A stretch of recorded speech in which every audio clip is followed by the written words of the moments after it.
Welcome to another episode of the Overcome University podcast. I'm your host, Michael Allison. Today's guest is Terry Tucker. He's the author of Sustainable Excellence, 10 Principles to Leading Your Uncommon and Extraordinary Life.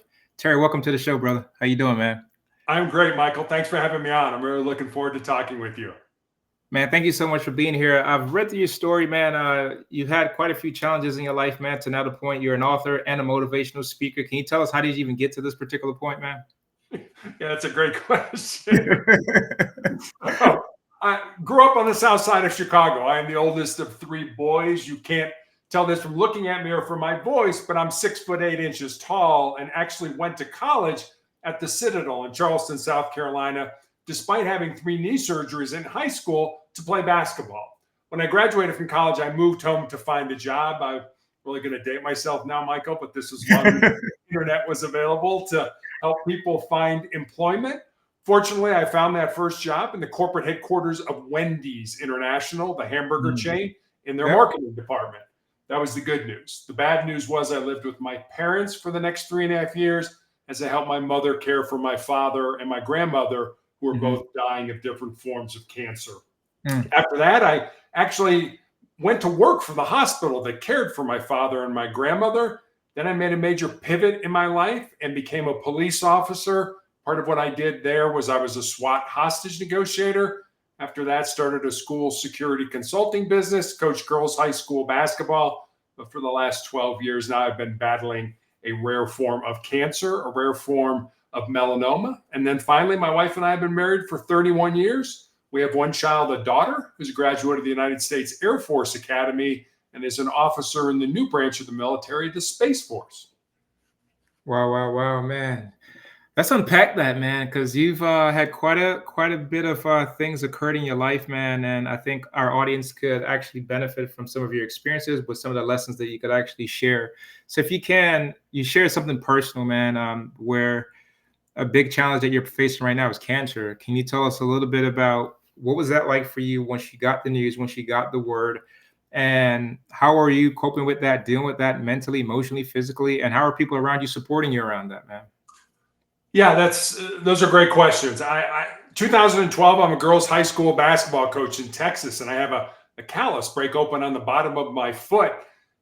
And initially, don't think much of it because as a coach, you're on your feet a lot. But after a few weeks of it not healing, I went to see a podiatrist friend of mine, and he takes an X-ray and he says, "Terry, I think you have a cyst in there, and I can cut it out." And he does. And then he shows it to me, just a little gelatin sac, some white fat in it, no dark spots, no blood. Nothing that gave either one of us concern. But fortunately or unfortunately, he sent it off to pathology to have it looked at. And 2 weeks later, I get the call from him. And as I said, he was a friend of mine. And the more difficulty he was having explaining to me what was going on, the more frightened I was becoming until finally he just laid it out for me. Michael, he said, "I've been a doctor for 25 years, and I have never seen the form of cancer that you have. You have an incredibly rare form of melanoma. And when I was diagnosed, I was told I'd be dead in 2 years. They had absolutely nothing to offer me. And I thought, well, you've given me a death sentence. Maybe I can turn that death sentence into a life sentence." And over that 12 years, I've had my foot amputated in 2018. I had my leg amputated above the knee in 2020 in the middle of the COVID pandemic. And I still have tumors in my lungs, which I'm being treated for currently. And I always say what has gotten me through this are what I call my 3 F's: faith, family, and friends. If it hadn't been for those 3 things in that order, I can promise you I would not be here. So I've been very fortunate to have people around me that have supported me through this journey. Wow, man.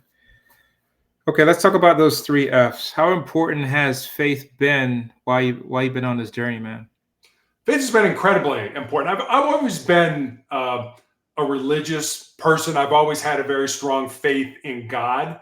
And, when I was initially diagnosed, as I mentioned, they had nothing to offer me. So they put me on this drug called interferon, and I took a weekly injection. And the side effects of the interferon were that I had terrible flu-like symptoms for 2 to 3 days every week after each injection.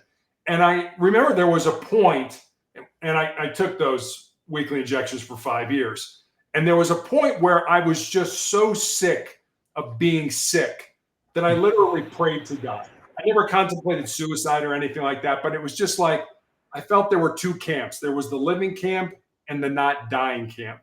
And I was in that not dying camp. I just didn't feel I was being productive at all. If you would ask me what my goals were, I would have said, literally, I just want to wake up tomorrow morning. If I wake up tomorrow morning, I'll figure it out as I go.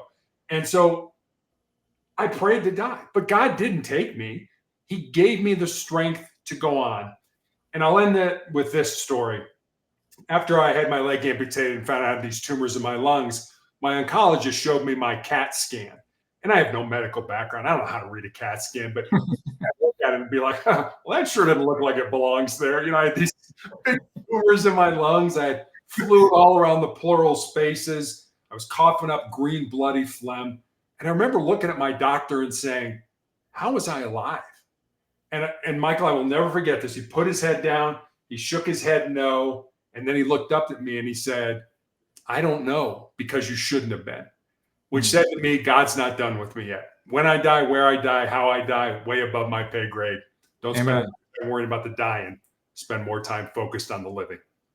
Now tell us about the impact your family had in your life, man, because I'm hearing this and I have friends that are amputees. I have friends that I serve within the military or that are going through cancer or different types of things, either from the war or from different things around their age group, I want to say. And I've heard stories in regards to how impactful family has been and when family has not been there. So can you talk a little bit about that, man? Yeah, it's probably easier for me to tell you this story. So after I had my leg amputated, my doctor wanted to start me on chemotherapy. And I said to him, is it going to save my life? And he said, probably not, but it might buy you some more time. And I was 8 years into this fight. And I said, well, if the outcome's going to be the same, I don't think I want to take it. I said, but I'll go home and I'll talk to my family about it. So I go home and I start talking to my wife and daughter. And my daughter's immediately, all right, we need a family meeting. I'm like, family meeting? There's 3 of us. It's not like we got a board here or something like that, you know? So we sat around the kitchen table and individually talked about how we felt about me having chemotherapy. And then when that was done, my daughter was like, all right, let's take a vote. How many people want dad to have chemotherapy? And my wife and daughter raised their hand. I'm like, wait a minute. Am I getting outvoted for something that I don't want to do? But I remembered when I was back in the police academy, our defensive tactics instructor used to have us bring a photograph of the people we loved the most to class. And as we were learning different techniques to defend ourselves, we were to look at that photograph because he reasoned you will fight harder for the people you love than you will fight for yourself. So I ended up taking chemotherapy, not because I wanted to, but because I love my wife and daughter more than I love myself. And in hindsight, it was the right thing to do. It was the bridge that got me to the clinical trial drug that I've been on for the last 3.5 years now. Wow. Wow. Who were some of the most important people in regards to like your friends that were there by your side to help you get through this, man? Or is with you now as well? So yeah, you know, and maybe you feel the same way. You know, there were people in my life when I got sick that I thought those people, I mean, they're going to be in the foxhole with me. You know, when the shooting starts, they're going to be there. They're not going to leave me. And I was diagnosed at 51 years old. And there were several of those people that were like, Terry, I can't deal with this. I can't see you as a young man, you know, vital and productive going to die in the next 2 years. I can't deal with it. I have to back out. And then there were people that I never thought would be there for me that have not left me in these last 12 years. So, you know, I think sometimes there are people that you think you can rely on that just don't show up. They're not there. And you probably had this experience in the military, you know, as well, in the Marine Corps, that there were people that like, you know what, I don't want to be around that guy because I don't think I can rely on him when the bullets start flying. That's the way I felt. And I thought I had surrounded myself with really good people. You know, my parents taught my brothers and I the importance of family, of loving each other, of caring for each other, of supporting each other. And I always felt I surrounded myself with friends that kind of had that same mantra. I want you to tell me the truth. I want you to say, hey, Terry, I wouldn't do that. That's not a good thing for you. And I thought I had those people. And for the most part, I did. But like I said, I had these 2 or 3 people that I know you're going to be there for me, that were like, sorry, I'm tagging out. I can't deal with this. Wow, man. So obviously you've been through all these things, you're facing it and you're going through it. You decide to write a book and kind of like share your story, share some things that's going on with your life to help inspire folks, make an impact to people that's reading your book. Can you tell us little bit more about your book? Yeah, never wanted to write a book, never expected to write a book, in all Mhm. honesty. There's sort of an old joke that says when we talk to God, it's called prayer. When God talks to us, it's called schizophrenia. So God never talked to me and said, hey, Terry, write a book. But I think what God did was put a number of people in my path that started to make the same suggestion over and over and over again. And I think I'm smart enough when that happens that I need to pay attention to it. So the book Sustainable Excellence is really born out of two conversations I had.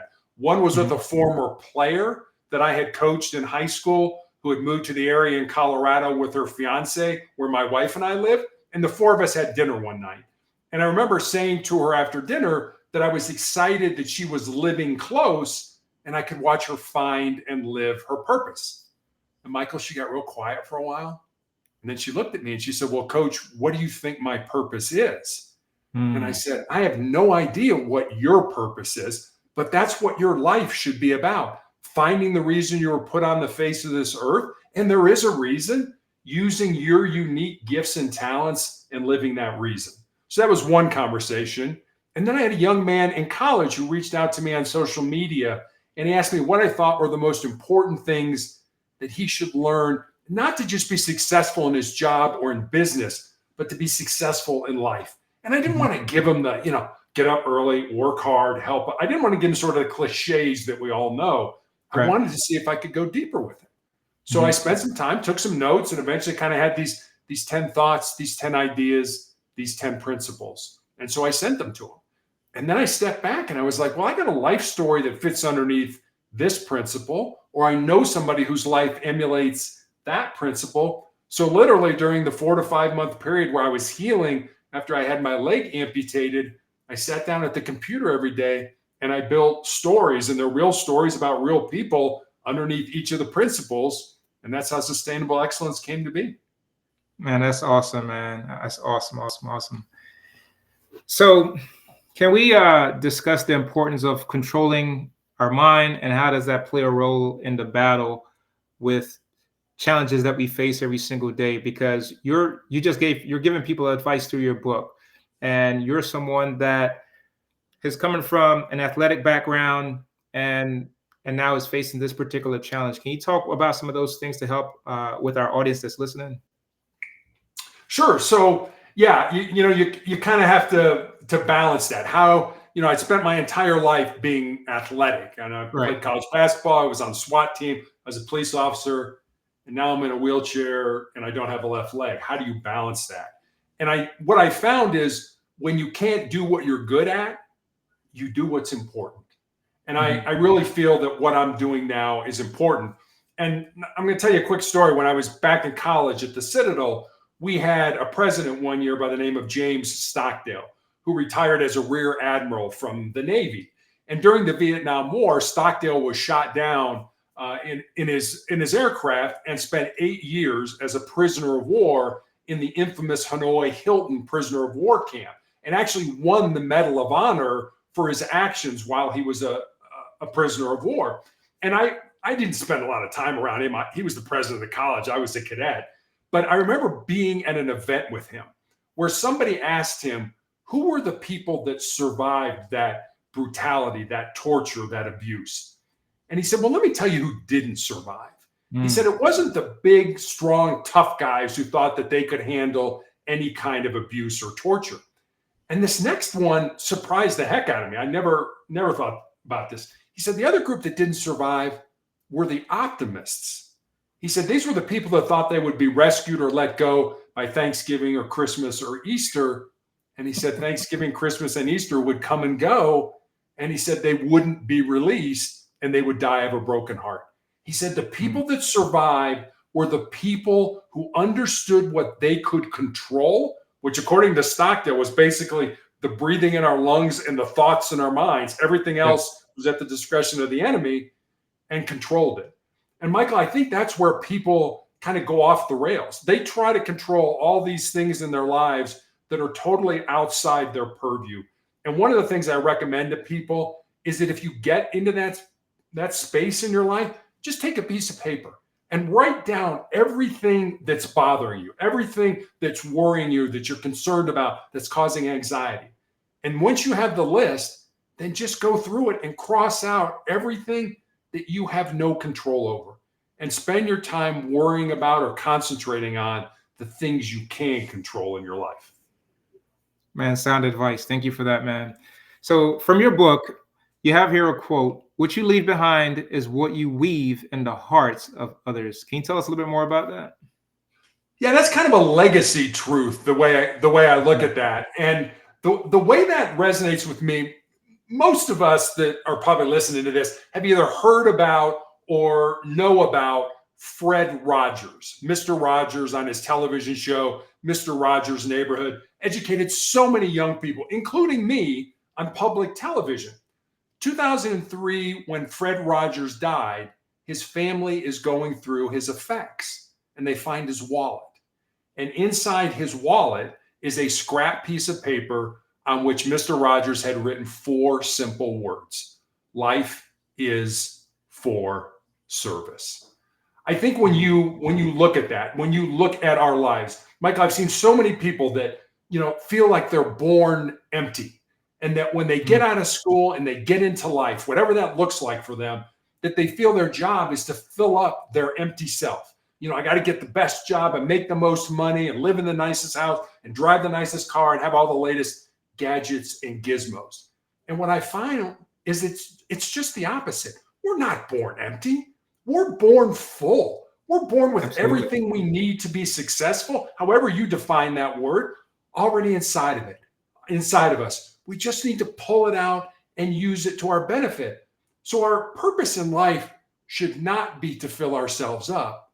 Our purpose in life should be to empty ourselves out with our unique gifts and talents, certainly for the betterment of ourselves, but also for the betterment of our families, of our friends, of our communities, and of our countries. And I agree with you. I want to touch on or expound on that a little bit. So, oftentimes I come across people and they kind of have that mindset where they don't feel like they could get past hurdles or overcome challenges or the adversities that they're facing. If you could talk a little bit about, for the adversities that you're currently facing or have faced, do you believe that your past has prepared you or set you up to face challenges that you face now? It could be from like your upbringing with your parents. It could be from when you was on the basketball team from a coach. It could have been when you was on the police department or those types of things. Can you talk a little bit about, for anyone that's listening to the podcast and is like mentally challenging themselves, can I get past this? Can I get over these hurdles? What can you share from your past, from your stories, is what's helping you get through right now?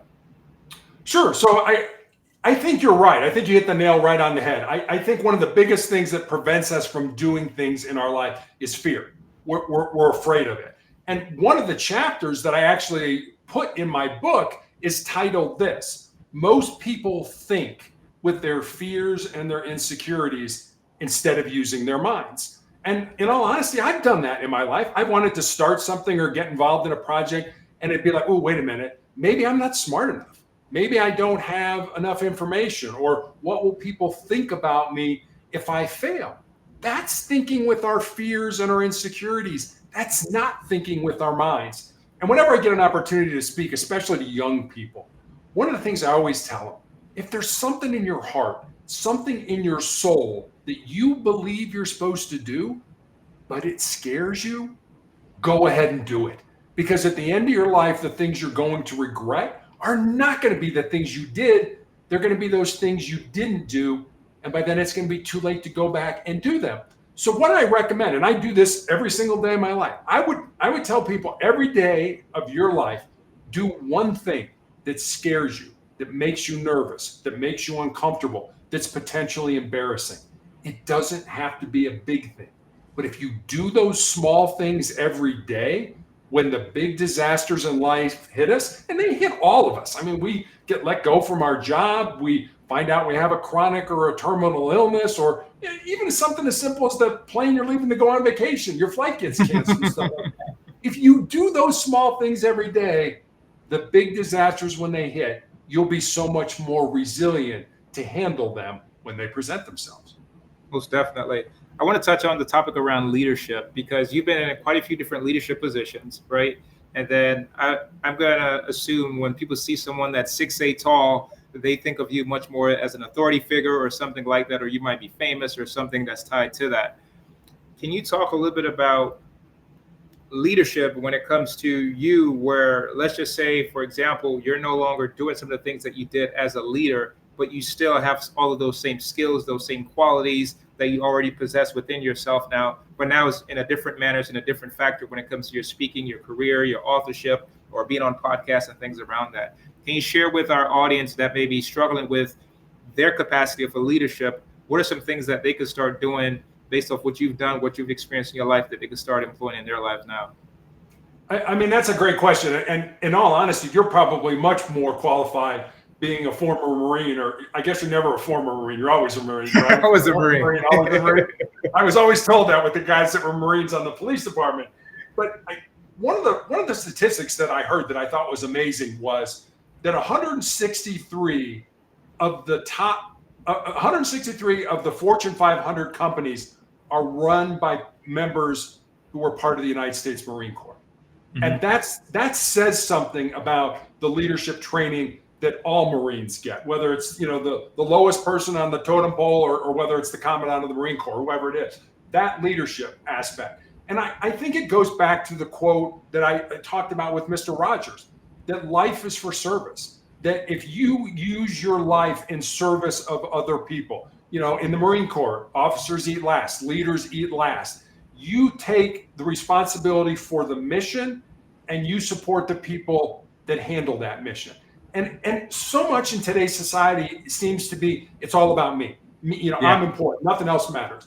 No, that's not the case. And I think the Marine Corps bears that out, is that no, you look at the people that are running big companies today, they understand the value of leadership, of saying, here's what the mission is. This is what needs to get accomplished. How are we going to do that? And I think back on my time in business, and you may have experienced this as well. There's a problem. And what happens? Everybody's sitting around a conference table and the boss walks in. And the boss says, all right, here's the problem, and lays out the problem. Now, this is going to go one of two ways. The first way is then the boss says, well, here's how I see us fixing that problem.